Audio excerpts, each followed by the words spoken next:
All right, so today we're diving into Kevin Mitnick. Oh, yeah, Mitnick. Everyone's heard of him. Right, the infamous hacker went went head to head with the FBI the whole 9 yards. But here's the thing: we're going straight to the source. Oh, really? Like interviews and... Even better, his autobiography, "Ghost in the Wires." Wow. Getting inside Mitnick's head. That's got to be fascinating. Exactly. I mean, what makes someone dedicate their life to this? What techniques did he use? It's like reverse engineering a hacker's mind. That's a great way to put it. And get this: it all started not with like lines of code or anything, but magic. Magic. Yeah, as a kid, Mitnick was obsessed. Makes sense when you think about it. Magic, hacking, it's all about systems, right? Finding the loopholes, using psychology to your advantage. You're telling me.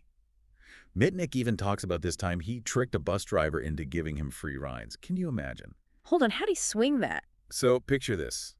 Little Mitnick, fascinated by these bus transfer punch cards. Oh, yeah, I remember those.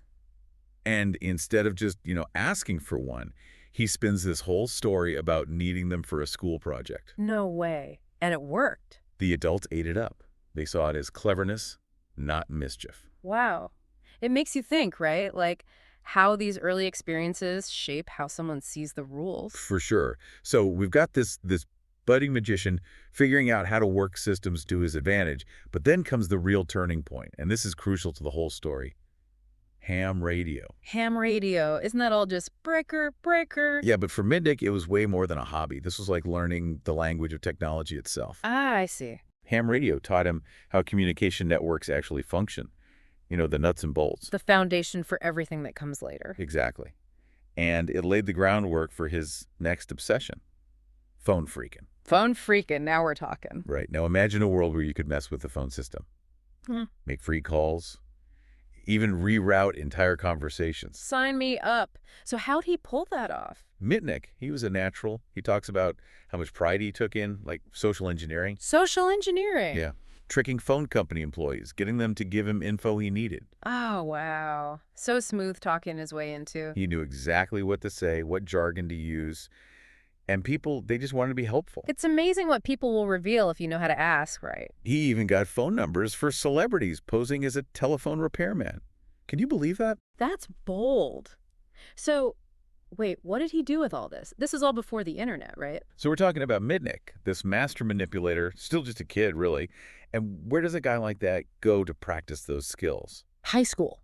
Exactly. Mhm. But for Mitnick, this isn't just, sneaking out after curfew or pulling pranks. Hmm. This is where his hacking starts to get serious. Yeah, this is where we see him going beyond phone freaking and really starting to understand computer systems. And it all starts with his computer teacher, poor Mr. Christ. Oh, no, what'd he do to him? So Mitnick, he talks about this dial-up phone in the computer lab. Used to connect to a mainframe. It was locked, of course. Let me guess. That didn't stop him. Not even for a second. Yeah. See, those old computers, they used punched paper tape to store information. Passwords, everything. Wait, like actual holes punched in paper? Yep. And Mitnick figured out how to decode them. Talk about old school hacking. Mm-hmm. But he got what he wanted, right? Information, access. Always. But this need to prove himself, to be the smartest guy in the room, well, it eventually caught up with him. That's what usually happens, right? You get a little too bold. He gets caught stealing passwords at California State University, Northridge. Then there's this whole incident with Bloodstock Research, a company that tracked horse racing statistics. Horse racing, what was he after there? Vendetta. Remember, it was never really about the money from Mitnick, at least not at this point. It was about the challenge, the thrill of getting away with it. So he gets caught red-handed. You'd think that would be a wake-up call, right? You'd think so, wouldn't you? But not for Mitnick. He gets a visit from the FBI, and it's like, it just fuels his fire. No way. Really? It made him even more determined to prove that nobody could stop him. Wow. Talk about a self-fulfilling prophecy. So what happened next? He sets his sights on a bigger target. And get this, it's the California DMV. The DMV. What could he possibly want with the DMV? Information. Mitnick understood that data is power, even back then. Driver's license numbers, addresses, car registrations. The DMV had it all. And I bet he didn't just, like, fill out a form to get it. Not exactly. He used social engineering again, pretended to be a DMV employee needing access to some files. And they just gave it to him. It worked like a charm. That's kind of mind-blowing how easily he was able to manipulate people back then. I mean, I guess some things never change. People Yeah. are always going to be the weakest link, right? Sadly, yes. Yes. But here's where things take a darker turn. Mitnick, he starts pulling stunts that could have had some serious consequences. Oh, like what? He's manipulating phone lines, making it seem like people are calling from prison, having emergencies. That's messed up. Right? This wasn't just about free calls anymore. This Yeah. could have disrupted emergency services, caused real harm. So the stakes are getting higher. What's the next target? It's the big one. The one that made Kevin Mitnick a legend. Ready for this? Cosmos. Cosmos. What is that, some kind of space program? Not quite. It stands for Computer System for Mainframe Operations. This wasn't just some database. This was the backbone of the entire phone system. You're kidding, he got into that. He claims he never used it for anything malicious. Yeah. Said he was more interested in the challenge and proving he could do it. Right, because that makes it better. But even with all that power at his fingertips, that's what he maintains. And you buy that. It's what makes his story so fascinating, isn't it? Was he a force for chaos or just a tech geek who got in over his head? It's a fine line, that's for sure. But whatever his intentions, the feds, they weren't thrilled. Mitnick eventually gets caught, charged with stealing valuable software, including those Cosmos manuals we talked about. Busted. So what did they do with him? Juvenile court. Seriously? For hacking into Cosmos? And get this, the judge, he's completely baffled. Can't understand why Mitnick would do all of this if he wasn't trying to make a profit. Sounds about right. I mean, most people just wouldn't get it, you know? Exactly, and it shows how differently hackers think. The world's just this giant puzzle to be solved. Consequences be damned. So what happened? Did they throw away the key? Well, Mitnick goes to juvie, right? But even behind bars. This is where his story takes a turn. Oh, what, like a prison break? Not quite. See, prison, for Mitnick, it became another system to hack. Only this time, it's the legal system itself. Get out of here. What, he turned into a jailhouse lawyer or something? Pretty much. He's in the prison library, right? Spending hours poring over law books, looking for any loophole, any technicality he can find. Instead of Dostoevsky, it's legal briefs. Classic Mitnick. Exactly. He gets obsessed with the California Youth Authority manuals, their own rules. He even uses those to argue for better educational opportunities. Talk about turning lemons into lemonade. Yeah. So what happened? Did it work? He manages to get transferred to a less restrictive facility, one that even offered college courses. The guy was relentless. Unbelievable. So even in prison, he's learning, adapting, but they finally let him out, right?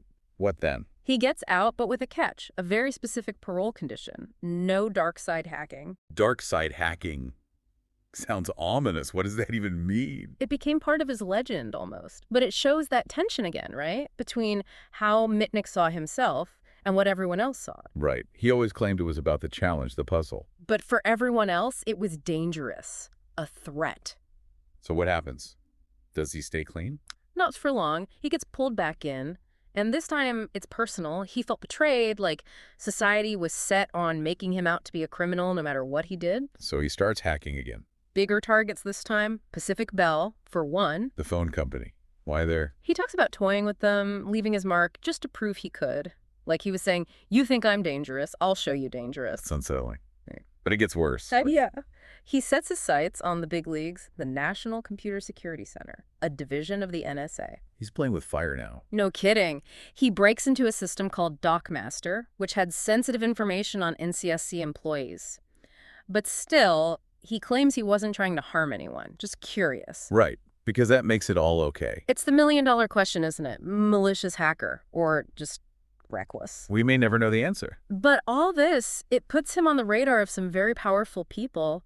He's living a double life, aliases, disguises, the whole 9 yards. Like a movie. But in 1995, it all comes crashing down. Mitnick gets arrested, charged with a whole slew of computer crimes. He becomes the poster child for the dangers of hacking. And what a poster child. So what happened? Did they lock him up and throw away the key?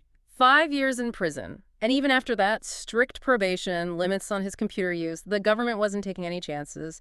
You can't really blame him. But what about Mitnick? What happened to him after all of this? He turned his life around, believe it or not. Became a security consultant, an author, even a public speaker. Wow. From hacker to helping people. It's a wild story, right? Yeah. Shows the two sides of the coin, the damage hacking can do, but also how that knowledge can be used for good. So what's the takeaway here? What did we learn today? Technology is a powerful tool, It's up to each of us to decide how we use it. To build or to break. Exactly. That's all the time we have for our deep dive into the life of Kevin Mitnick.